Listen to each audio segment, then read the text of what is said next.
Magandang araw mga kaibigan. Pag-usapan natin itong post ng Inquirer.net 1 hour ago. Title, COMELEC verifying reported vote buying at Hong Kong rally. Yung kahapon ba na nandun si Pangulong Duterte at VP Sara nakipaghalubilo sa mga kababayan nating OFWs. Nako, may report daw na natanggap ang COMELEC. Vote buying. Grabe, ano? Tingnan natin yung kuwan ng Inquirer. Ito, Inquirer.net.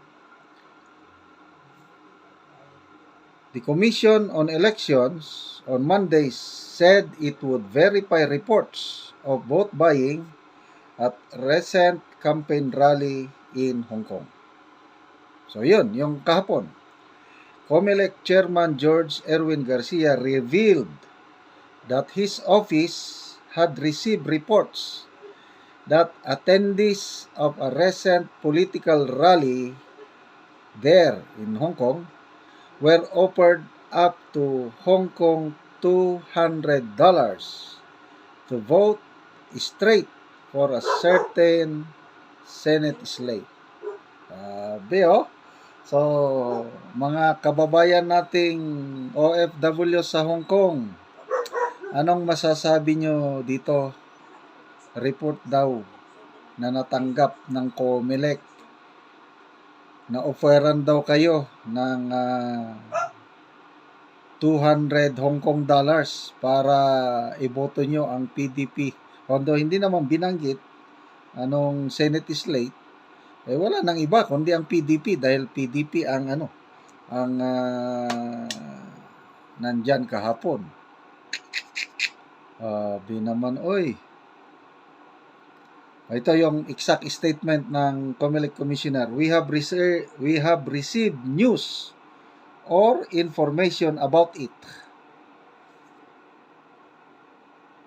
We still need to verify that, sabi niya. But again, at this point, this remains as raw information. Raw information pa lang, tapos binabalita na kaagad ng mainstream media. Ang daling gumawa ng report na ganyan eh. Nasaan ang ebidensya ninyo? Hindi nyo ba isaalang-alang ang damdamin ng mga OFWs doon? Hindi kaya masasaktan ang mga OFWs doon na nag-attend na nagpunta sila doon out of their own volition, walang pumilit, nakipagsiksikan pa ang iba nga hindi pa nga nakapasok.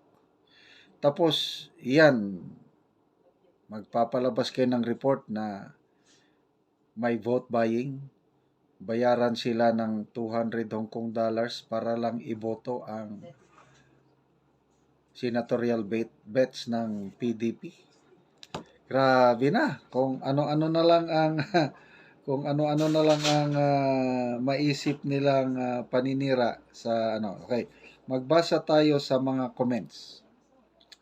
Ocaris Jason, talaga naman, sabi niya. Carla Joey Imazumi, adik na halos inuugali ng mga ulupong. Ito na, Maniwang Jeremy. Ito na yung sabi ko kanina, nakaka-insulto yan OFW, mga yun, na dumalo sa Hong Kong. Naghahanap buhay sila. May pera sila galing sa pawis nila. Alam nila magtrabaho, therefore, hindi nila kailangan magbenta ng boto nila. Correct. Nakataya karangalan ng OFWs itong ganitong klaseng balita. Iniinsulto nyo ang OFWs.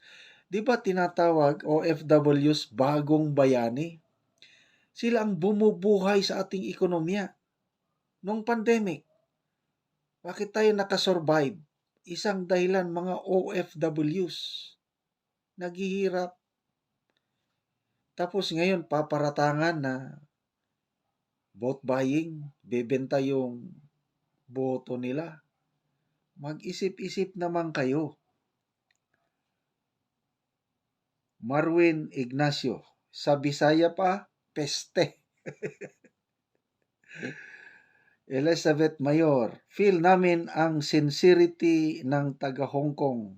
Ang mga sigaw at luha, di naman fake, no need of vote buying. May nakita kong post ni Joey De Bebre. Mga close-up, mga mukha ng mga OFWs, tumutulo ang luha. Kaya yung tanong ni Joey De Bebre sa kanyang post, bakit ang mga OFWs every time makita si Tatay Digong hindi mapigilan ang pagluha? Taos puso silang pumunta doon, nakipagsiksikan para masilayan ang mag-amang Duterte. Tapos ganyan, aakusahan pa na babayaran sila ng 200,000 Hong Kong dollars. Mahiya naman kayo. Rajes Baldovino, saan na kaya napunta utak nito? May D, sabi niya, kuyawan na sila, vote buying daw. Cynthia Bagutlo, nabuang na jud pagka sa Pilipinas noon, vote buying. Maria Ostia, baka ikaw nabili na. Jovelyn Verano, tanan na lang issue. Estrella Reyes, Los Comelec. Marco Gandesa, sagad sa buto na paninira nyo sa mga Duterte. Yung mga gawain ng mga pulpul na politiko sa mga Duterte nyo binibintang. Kaso gawin nyo na lahat. Walang makakapagpago ng isip at puso namin na ang Duterte pa din ang gusto naming mamuno sa bansa. Okay. So ito talaga nakakahiya sa mga So kung may OFWs, paki-comment naman anong nararamdaman nyo sa paratang na nabibili ang boto nyo dyan sa Hong Kong. Okay, salamat mga kaibigan sa inyong palaging panonood sa ating channel. Nakakatulong kayo sa Tribong Talandig sa Bukidnon. Ang sweldo sa channel na ito, binibili natin ng pako at yero para maayos ang sira-sirang bahay ng Talandig. Namimigay din tayo ng solar lights dahil napakadilim ang tahanan nila dahil wala silang kuryente. Panoorin nyo ang video na ito. Diri sa sentro sa Kalapat ng Tagbak Bukidnon o adunay balo dinhi nga babae nga walay suga og tagaan namog solar light og karon atong bisitahon.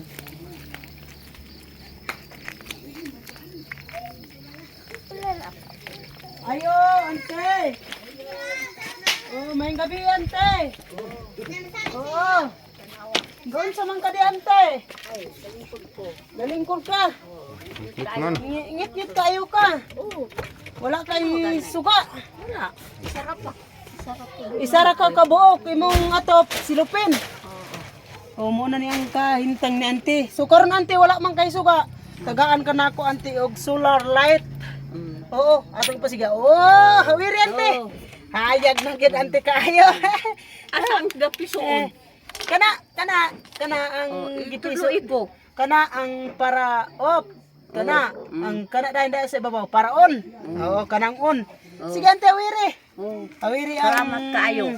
imong Kay gitagaan solar ko, light. tanawa na Oo. kasulod ko og ngit-ngit. Lagi. At kayo. Unsa ante imong ika-story ante nga tagaan na kag suga. Hayag na ka. Oh, hayag na ko. Salamat kayo kay gitagaan ko sa unsa na. Solar light. Solar light. Oo. Dako nga pagpasalamat nako sa Ginoo kay gitagaan ko kay Oo. nakakita sila nga kuan nakasulod ko sa ngit-ngit kayo. Oo, wala na kay suga ante. Wala na ko'y suga. Oo. Nag-antos ko. Nga ikaw ra isa ante wala na kay bana. Wala ko cute. Oo. So Awa. oo mo. Mao na ni ang kahimtang ni ante. Ang iyang atop makita nato nga silupin. Oo, mao na ni ang iyang atop silupin lang. Naamang ko Oo. na atop lang nga kanangyatan ni kuan nga. Oo, ug kani iya mo ni ang dingding. Mga kuan lang ante imong dingding, mga sako lang. Oo, tanaw gan. Oo, mo na ni ang kahimtang ni ante nga siya intaw nag-inusara. Oo. Maayo kay gitagaan Oo. ko yun. Hayag na ko. Oo, lagi. Oh. Salamat kaayo sa pagtan-aw sa video. Oo. Sa Oo, ante. salamat kaayo sa pagtan-aw sa Ginoo. Oo, nga Tagaan ko sa suga. suga. Oo, ante, salamat po. Oo.